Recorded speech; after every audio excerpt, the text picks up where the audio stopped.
विषय सुख को खोजते खोजते अत्यंत दुखी हो गया। वे बाण की तरह इसके चित्त में चुभते रहते हैं। ऐसी स्थिति में ऐसा कौन सा रस का विशेषज्ञ पुरुष होगा जो बार बार पवित्र कीर्ति भगवान श्री कृष्ण की मंगलमयी लीलाओं का श्रवण करके भी उनसे विमुख होना चाहेगा। जो वाणी भगवान के गुणों का गान करती है वही सच्ची वाणी है। वे ही हाथ सच्चे हाथ हैं जो भगवान की सेवा के लिए काम करते हैं।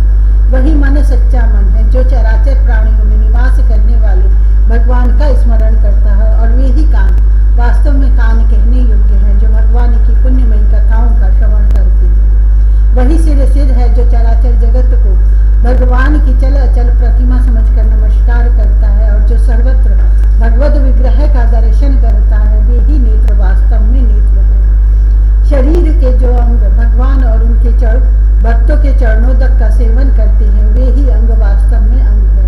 सच पूछिए तो उन्हीं का होना सफल है।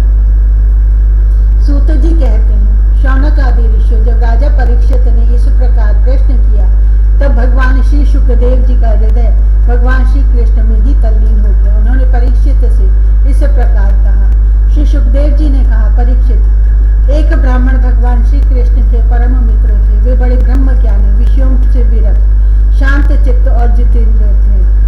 वे गृहस्थ होने पर भी किसी प्रकार का संग्रह परिग्रह न रखकर प्रारब्ध के अनुसार जो कुछ मिल जाता उसी में संतुष्ट रहते थे। उनके वस्त्र तो फटे पुराने थे ही, उनकी पत्नी के भी वैसे ही थे। वह भी अपनी पति के समान ही भूख से दुबली हो रही थी। एक दिन दरिद्रता की प्रतिमूर्ति दुखिनी पतिव्रता भूख के मारे कांपती हुई अपने पतिदेव के पास गई और मुरझाए हुए मुंह से बोली, भगवान साक्षात लक्ष्मीपति भगवान श्री कृष्ण आपके सखा हैं। वे भक्त वांछा कल्पतरु शरणागत वत्सल और ब्राह्मणों के परम भक्त हैं, परम भाग्यवान आर्यपुत्र। वे साधु संतों के सत्पुरुषों के एकमात्र आश्रय हैं। आप उनके पास जाइए। जब वे जानेंगे कि आप कुटुंबी हैं और अन्न के बिना दुखी हो रहे हैं तो वे आपको बहुत सा धन देंगे। आजकल वे भोज, वृष्णि और अंधक वंशी यादवों के स्वामी के रूप में द्वारका में ही निवास कर रहे हैं और इतने उदार हैं कि जो उनके चरण कमलों का स्मरण करते हैं उन प्रेमी भक्तों को वे अपने आप तक का दान कर डालते हैं। ऐसी स्थिति में जगत गुरु भगवान श्री कृष्ण अपने भक्तों को यदि धन और विषय सुख जो अत्यंत वांछनीय नहीं है दे तो इसमें आश्चर्य की कौन सी बात है। इस प्रकार जब उन ब्राह्मण देवता की पत्नी ने अपने पतिदेव से कई बार बड़ी नम्रता से प्रार्थना की तब उन्होंने सोचा कि धन की तो कोई बात नहीं है, परंतु भगवान श्री कृष्ण का दर्शन हो जाएगा, यह तो जीवन का बहुत बड़ा लाभ है। यही विचार करके उन्होंने जाने का निश्चय किया और अपनी पत्नी से कहा, कल्याणी, घर में कुछ भेंट देने योग्य वस्तु भी है क्या? यदि हो तो दे दो।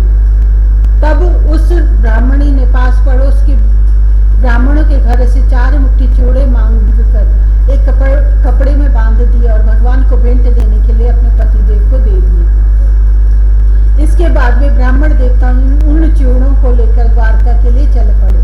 वे मार्ग में यह सोचते जाते थे कि मुझे भगवान श्री कृष्ण के दर्शन कैसे प्राप्त होंगे।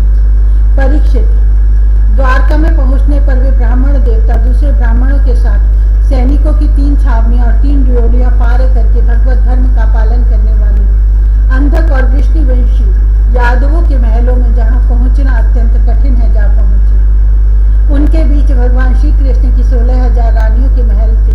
उनमें से एक में उन ब्राह्मण देवता ने प्रवेश किया। वह महल खूब सजा सजाया अत्यंत शोभा युक्त था। उसमें प्रवेश करते समय उन्हें ऐसा मालूम हुआ मानो वे ब्रह्म आनंद के समुद्र में डूब उतरा रहे हैं। उस समय भगवान श्री कृष्ण अपनी प्राण प्रिया रुक्मणी जी के पलंग पर विराजे हुए थे। ब्राह्मण देवता को दूर से ही देखकर वे सहसा उठ खड़े हुए और उनके पास आकर बड़े आनंद से उन्हें अपने भुजपाश में बांध लिया। परीक्षित, परमानंद स्वरूप भगवान अपने प्यारे सखा ब्राह्मण देवता के अंग स्पर्श से अत्यंत आनंदित हुए। उनके कमल के समान कोमल नेत्रों से प्रेम के आंसू बरसने लगे। परीक्षित, कुछ समय के बाद भगवान श्री कृष्ण ने उन्हें ले जाकर अपने पलंग पर बैठा दिया और स्वयं पूजन की सामग्री लाकर उनकी पूजा की। प्रिय परीक्षित, भगवान श्री कृष्ण सभी को पवित्र करने वाले हैं, फिर भी उन्होंने अपने हाथों ब्राह्मण देवता के पांव पखारकर उनका चरणोदक अपने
पलंग पर सेवा करती हुई स्वयं लक्ष्मी रूपिणी रुक्मिणी जी को छोड़कर इस ब्राह्मण को अपने बड़े भाई बलराम जी के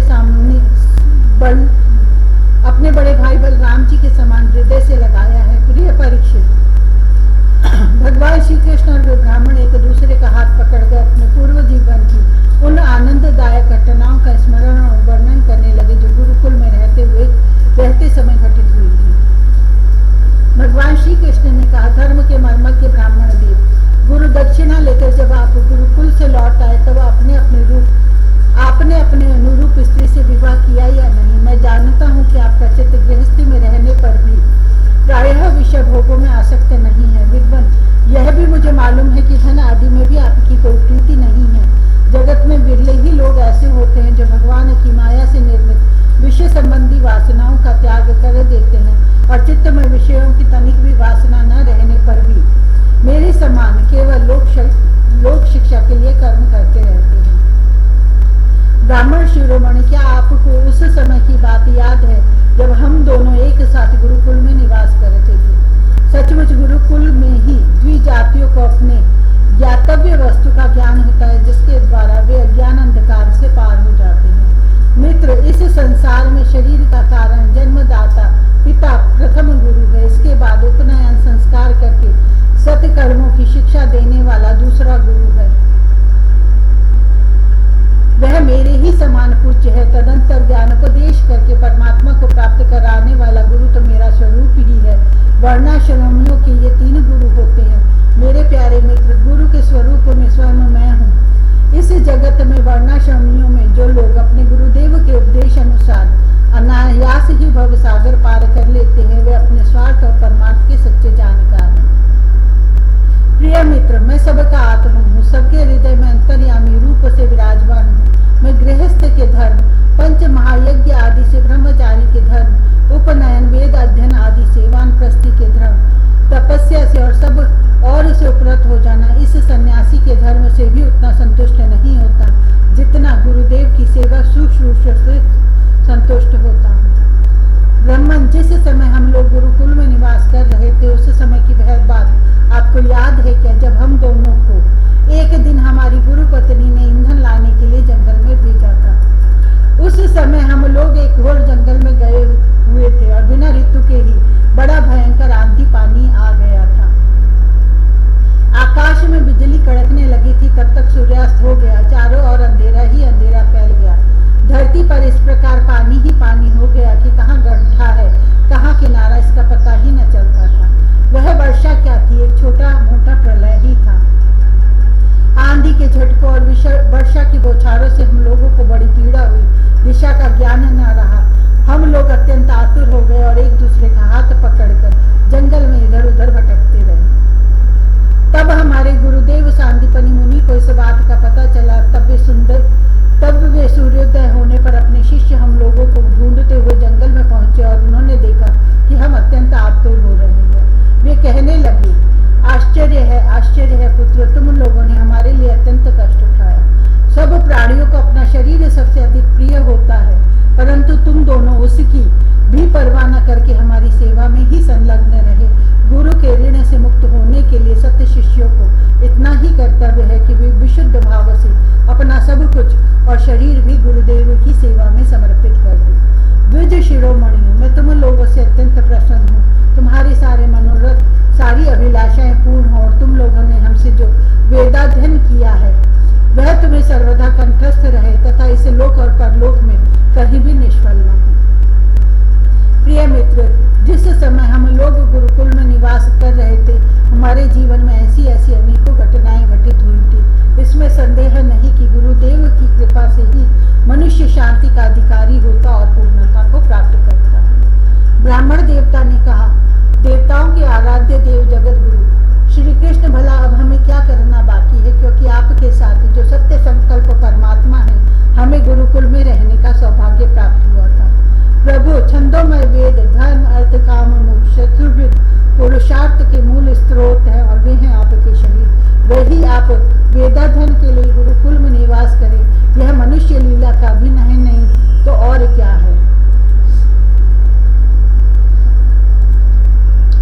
81वां अध्याय। सुदामा जी को ऐश्वर्य की प्राप्ति। श्री शुकदेव जी कहते हैं, प्रिय परीक्षित, भगवान श्री कृष्ण सबके मन की बात जानते हैं। वे ब्राह्मणों के परम भक्त, उनके क्लेशों के नाशक तथा संतों के एकमात्र आश्रय हैं। वे पूर्वोक्त प्रकार से ब्राह्मण देवता के साथ बहुत देर तक बातचीत करते रहे। अब वे अपने प्यारे सखा उन ब्राह्मण से तनिक मुस्कुराकर विनोद करते हुए बोले। उस समय भगवान श्री कृष्ण उन ब्राह्मण देवता की ओर प्रेम भरी दृष्टि से देख रहे थे। भगवान श्री कृष्ण ने कहा, ब्राह्मण, आप अपने घर से मेरे लिए क्या उपहार लाए हैं? मेरे प्रेमी भक्त जब प्रेम से थोड़ी सी वस्तु भी मुझे अर्पण करते हैं तो वह मेरे लिए बहुत हो जाती है, परंतु मेरे अभक्त यदि बहुत सी सामग्री भी मुझे भेंट करते हैं तो उससे मैं संतुष्ट नहीं होता। जो पुरुष प्रेम भक्ति से फल फूल अथवा पत्ता पानी में से कोई भी वस्तु मुझे समर्पित करता है तो मैं उस शुद्ध चित्त भक्त का वह प्रेमोपहार केवल स्वीकार ही नहीं करता बल्कि तुरंत भोग लगा लेता हूँ। परीक्षित, भगवान श्री कृष्ण के ऐसा कहने पर भी उन ब्राह्मण देवता ने लज्जावश उन लक्ष्मीपति को वे 4 मुट्ठी चिवड़े नहीं दिए। उन्होंने संकोच से अपना मुंह नीचे कर लिया था। परीक्षित, भगवान श्री कृष्ण समस्त प्राणियों के हृदय का एक एक संकल्प और उनका भाव भी जानते हैं। उन्होंने ब्राह्मण के आने का कारण उनके हृदय की बात जान लिया। वे विचार करने लगे कि एक तो यह मेरा प्यारा सखा है, दूसरे इसने पहले कभी लक्ष्मी की कामना से मेरा भजन नहीं किया है। इस समय यह अपनी पतिव्रता पत्नी को प्रसन्न करने के लिए उसी के आग्रह से यहाँ आया है। अब मैं इसे ऐसी संपत्ति दूंगा जो देवताओं के लिए भी अत्यंत दुर्लभ है। भगवान श्री कृष्ण ने ऐसा विचार करके उनके वस्त्रों में से चिथड़े की एक पोटली में बंधा हुआ चिवड़ा, यह क्या है, ऐसा कहकर स्वयं ही छीन लिया और बड़े आदर से कहने लगे, प्यारे मित्र, यह तो तुम मेरे लिए अत्यंत प्रिय भेंट ले आए हो।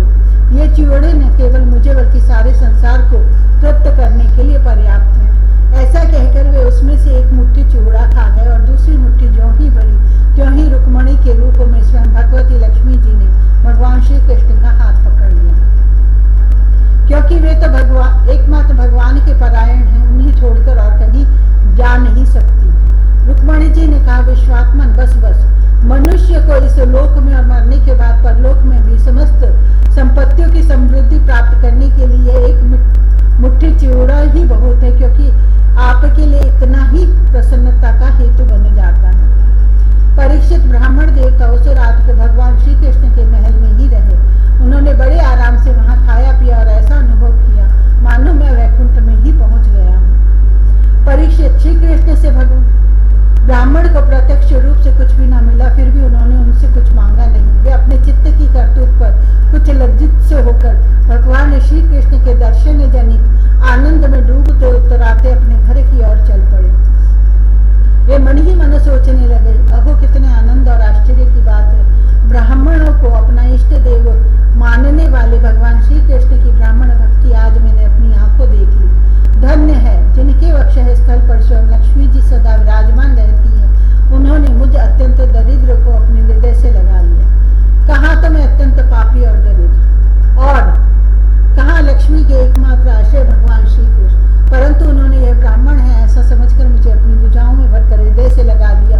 इतना ही नहीं, उन्होंने मुझे उस पलंग पर सुलाया जिस पर उनकी प्राण प्रिया रुक्मणी जी शयन करती है, मानो मैं उनका सगा भाई हूँ।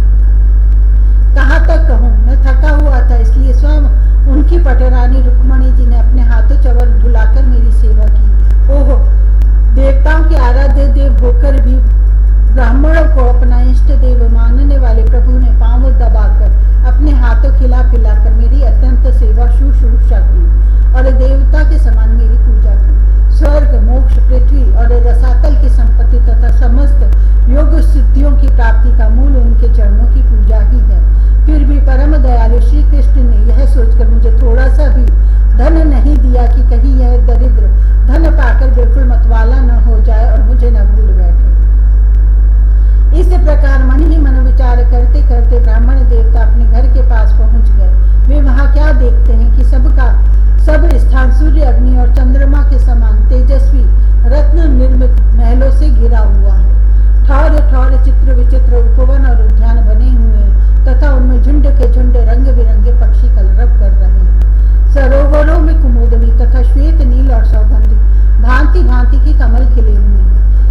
सुंदर स्त्री पुरुष बने ठनकर इधर उधर विचर रहे हैं। उस स्थान को देखकर ब्राह्मण देवता सोचने लगे, मैं यह क्या देख रहा हूँ, यह किसका स्थान है? यदि यह वही स्थान है जहाँ मैं रहता तो यह ऐसा कैसे हो गया? इस प्रकार वे सोच ही रहे थे कि देवताओं के समान सुंदर सुंदर स्त्री पुरुष गाजे बाजे के साथ मंगल गीत गाते हुए उस महाभाग्यवान ब्राह्मण की अगवानी करने के लिए आए। पति देव का शुभ आगमन सुनकर ब्राह्मणी को अपार आनंद हुआ और वह हड़बड़ाकर जल्दी से जल्दी घर से निकल आई। वह ऐसी मालूम होती थी मानो मूर्तिमती लक्ष्मी जी ही कमलवन से पधारी है। पति देव को देखते ही पतिव्रता पत्नी के नेत्रों में प्रेम और उत्कंठा के आवेग से आंसू छलक आए। उसने अपने नेत्र बंद कर लिए। ब्राह्मणी ने बड़े प्रेम भाव से उन्हें नमस्कार किया और मन ही मन आलिंगन। फिर प्रिय परीक्षित, ब्राह्मण पति सोने का हार पहने हुए दासियों के बीच में विमान स्थित देवांगना के समान अत्यंत शोभायमान एवं दैदीप्यमान हो रही थी। उसे इस रूप में देखकर वे विस्मित हो गए। उन्होंने अपनी पत्नी के साथ बड़े प्रेम से अपने महल में प्रवेश किया। उनका महल क्या था, मानो देवराज इंद्र का निवास स्थान। इसमें मणियों के सैकड़ों खंभे खड़े थे। हाथी के दांत के बने हुए और सोने के पांत से मंडे हुए पलंगों पर दूध के फेन की तरह श्वेत और कोमल बिछौने बिछे रहे थे। बहुत से चवर वहां रखे हुए थे जिसमें सोने की डंडियां लगी हुई थी। सोने के सिंहासन शोभायमान हो रहे थे जिन पर बड़ी कोमल कोमल गद्दियां लगी हुई थी। ऐसे चंदोवे भी झिलमिला रहे थे जिनमें मोतियों की लड़ियां लटक रही थी। स्फटिक मणि की स्वच्छ भीतों पर पन्नी की पच्चीकारी की हुई थी। रत्न निर्मित स्त्री मूर्तियों के हाथों में रत्नों के दीपक जगमगा रहे थे। इस प्रकार समस्त संपत्तियों की समृद्धि देखकर और उसका कोई प्रत्यक्ष कारण न पाकर बड़ी गंभीरता से ब्राह्मण देवता विचार करने लगे कि मेरे पास इतनी संपत्ति कहाँ से आ गई। वे मन ही मन सोचने लगे, वे मन ही मन कहने लगे, मैं जन्म से ही भाग्यहीन और दरिद्र हूँ, फिर मेरी इस संपत्ति समृद्धि का कारण क्या है? अवश्य ही परमेश्वरशाली यदुवंश शिरोमणि भगवान श्री कृष्ण के कृपा कटाक्ष के अतिरिक्त और कोई कारण नहीं हो सकता। यह सब कुछ उनकी करुणा की ही देन है। स्वयं भगवान श्री कृष्ण पूर्ण काम और लक्ष्मीपति होने के कारण अनंत भोग सामग्रियों से युक्त है। इसलिए वे याचक भक्तों को उसके मन का भाव जानकर बहुत कुछ दे देते हैं, परंतु उसे समझते हैं बहुत थोड़ा, इसलिए सामने कुछ कहते नहीं। मेरे यदुवंश शिरोमणि सखा श्याम सुंदर सचमुच सुमेघ से भी बढ़कर उदार है, जो समुद्र को भर देने की शक्ति रखने पर भी किसान के सामने न बरसकर उसके सो जाने पर रात में बरसता है और बहुत बरसने पर भी थोड़ा ही समझता है। मेरे प्यारे सखा श्री कृष्ण देते हैं बहुत पर उसे मानते हैं बहुत थोड़ा, और उनका प्रेमी भक्त यदि उनके लिए कुछ भी कर दे तो वे उसको बहुत मान लेते हैं। देखो तो सही, मैंने उन्हें केवल एक मुट्ठी चिवड़ा भेंट किया था, पर उदार शिरोमणि श्री कृष्ण ने उसे कितने प्रेम से स्वीकार किया। मुझे जन्म जन्म उन्हीं का प्रेम, उन्हीं की तैशिता, उन्हीं की मित्रता और उन्हीं की सेवा प्राप्त हो। मुझे संपत्ति की आवश्यकता नहीं, सदा सर्वदा उन्हीं गुणों के एकमात्र निवास स्थान महानुभाव भगवान श्री कृष्ण के चरणों में मेरा अनुराग बढ़ता जाए और उन्हीं के प्रेमी भक्तों का सत्संग प्राप्त हो। अजन्मा भगवान श्री कृष्ण संपत्ति आदि के दोष जानते हैं। वे देखते हैं कि बड़े बड़े धनियों का धन और ऐश्वर्य के मद से पतन हो जाता है, इसलिए वे अपने अदूरदर्शी भक्त को उसके मांगते रहने पर भी तरह तरह की संपत्ति, राज्य और ऐश्वर्य आदि नहीं देते। यह उनकी बड़ी कृपा है।